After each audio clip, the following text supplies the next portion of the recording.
After bowling Somerset out for 209, former England captain Alistair Cook was on 39 not out overnight and was joined at the crease on day 2 by Dan Lawrence, Essex Centurion saviour, in round 1. The youngster was brought back down to earth, however, as he was dismissed LBW for naught by Craig Overton. Cook picked up where he left off and brought up his classy half-century.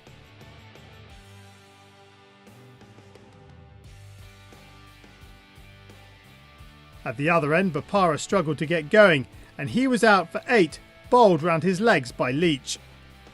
Essex then got into a spot of bother as Gregory bowled Cook 5 balls later, the score 81 for 5 in the 37th over. The visitors managed to put on another 10 runs before Tendaskata was out for 4, flicking a ball off Gregory straight into the hands of Hildreth at mid-wicket. And 3 balls later, Wheater was bowled for 4 by Van der Merwe. Zadie showed some resistance, taking on the Somerset bowlers, which included a cleanly struck 6 over mid-wicket. But shortly before lunch, another wicket fell as Van der Merwe claimed his 3rd. Harmer dismissed for 9, caught behind. Essex were 88 runs behind and needed quick runs going into the afternoon session with 2 wickets remaining.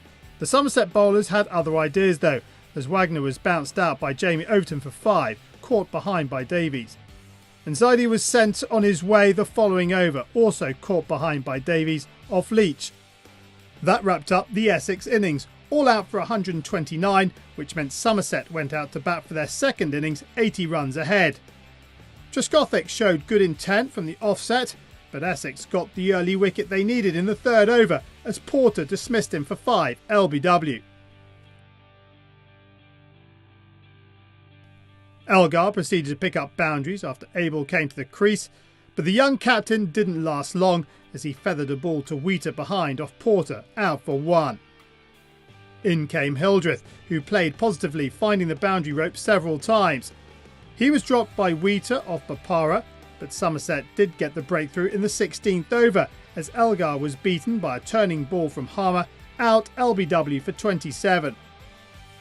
Bopara persisted the following over and got his man Hildreth out for 35, caught by Harmer on the offside, and things were looking up for the visitors. Davies and Trigo managed to push the scoreboard along, but in the 25th over, Davies drove one in the air off Wagner, straight to Porter at point, and was out for 12. Gregory picked up a boundary shortly before tea and walked off with Trigo with the score at 108 for 5 during the break. Somerset came out after the final interval, Wagner immediately taking the wicket of Trigo, who was caught behind by Wheater for 17. Wagner struck again 2 overs later, sending Van der Merwe on his way for 2 before then dismissing Gregory out for 16.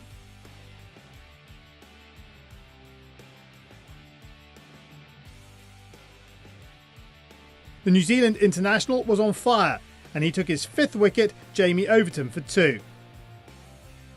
Somerset's final pair did manage to show some resistance though, as Craig Overton and Leach picked up boundaries to bring up a 50 partnership before Wagner struck for the final time, picking up his 6th wicket, dismissing Craig Overton for 22. Somerset finished on 174, and after Essex opening batsmen Brown and Cook survived 7 overs at the end of the evening session, they came off the pitch 10 without loss. An outstanding day for Essex in the end, who after getting bowled out for 129 go into day 3 in a strong position thanks to a superb spell from Wagner. They require 245 runs to win with 10 wickets remaining.